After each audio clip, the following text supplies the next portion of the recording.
So the Australian National University's Canberra campus has a bar simply called the ANU Bar, which has a history of putting on some pretty sweet live shows with some badass bands including The Living End, Cypress Hill, the Black Eyed Peas and a shitload more.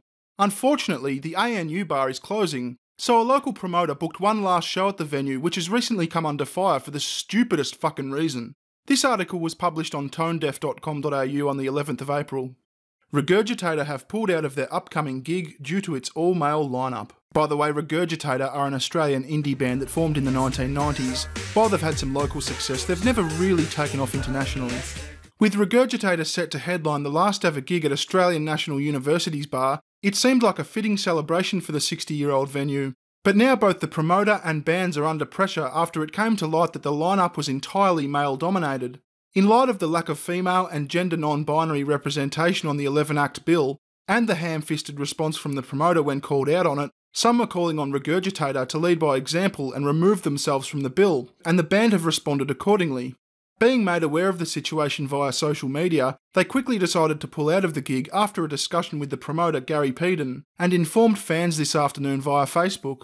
For his part, Peden has remained fiercely defensive of his lineup from the beginning, as reported by The Pedestrian, but got himself into hot water with detractors early on when his comment of "what the fuck is non-binary" was deemed inflammatory. So someone's responded to the gig announcement on Facebook with, "Why are there no women or non-binary performers on the lineup?" To which this Gary Peden's responded, "Why do I even have to think about this shit? What the fuck is a non-binary?" To which he gets a bunch of pearl-clutching "fuck me, I'm a victim" responses. Because it's 2017 and there's no excuse for being a massive ignoramus. Whoa, whoa, whoa, whoa. Terrible response to a legitimate question. Time to dig up, Green Room.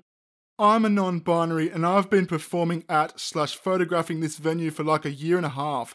Thanks for making me feel welcome.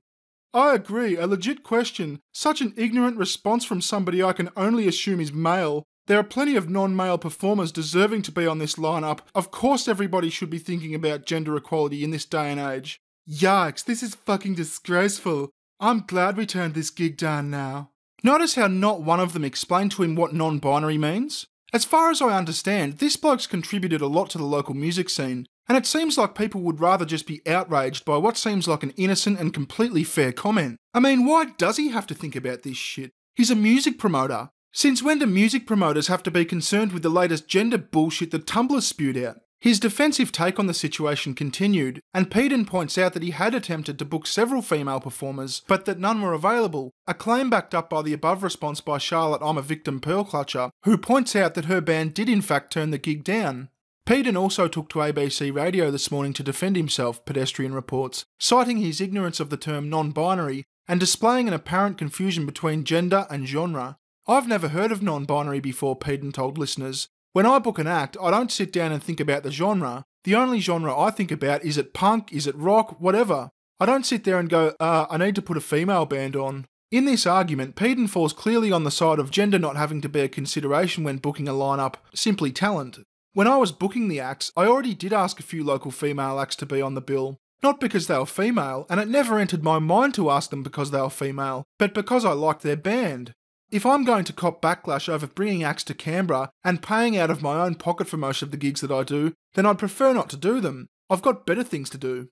Others, meanwhile, insist that actively promoting gender diverse and ethnically diverse lineups is now a venue's responsibility, rather than taking the attitude of why do I even have to think about this shit.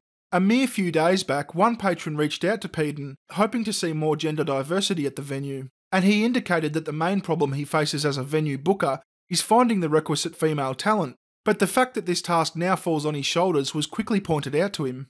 This is pretty fucking rich.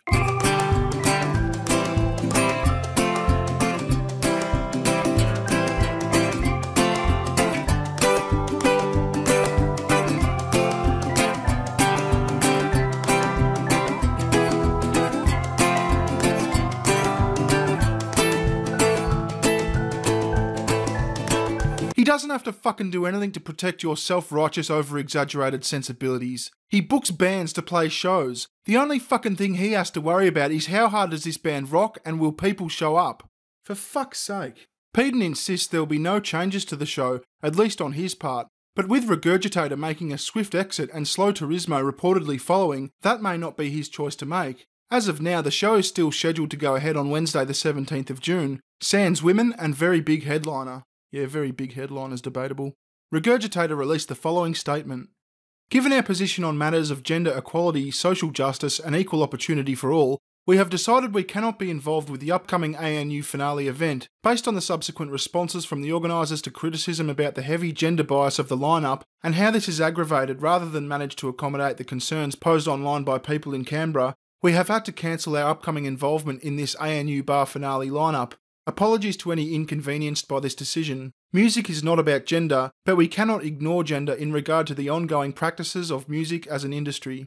Not excusing ourselves, but not knowing the majority of the bands selected, we had no idea of the heavy gender bias of the lineup. We have friends who identify as non-binary or non-gender specific, along with many from the LGBTQI community. We very much support mixed demographic scenarios where possible, covering diversity in gender, sexuality, race, etc.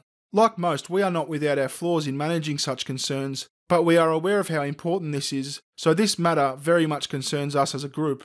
Being presented under the auspices of the ANU, we also feel the lineup has a need to reflect the typical charter of a university in regard to diversity and inclusiveness. In stating these issues and the comments made online from the organisers, we have decided to withdraw from this event as their public position runs against all we support. Given the state of society, environment and climate, we hope upcoming generations across the world take time and effort to consider the realities of injustice right across the board and manifest inclusive attitudes and overall awareness to make a stand against archaic and non-progressive approaches that we are currently laden with, and in turn to help make the world a better place for all. That was difficult to read. Talk about progressive buzzword salad. But maybe Regurgitator have a point. Maybe it is up to us to piss and moan about inclusivity and gender representation and other bullshit like that. Funny little world and my mixed up brain, drinking too much piss, getting fried again. Weekend's coming up in a couple of days, I'm gonna get fucked up in so many ways. What if we could see wasn't necessarily reality? The sky was in the sea and the sea was in the sky where the sun should be. Come on!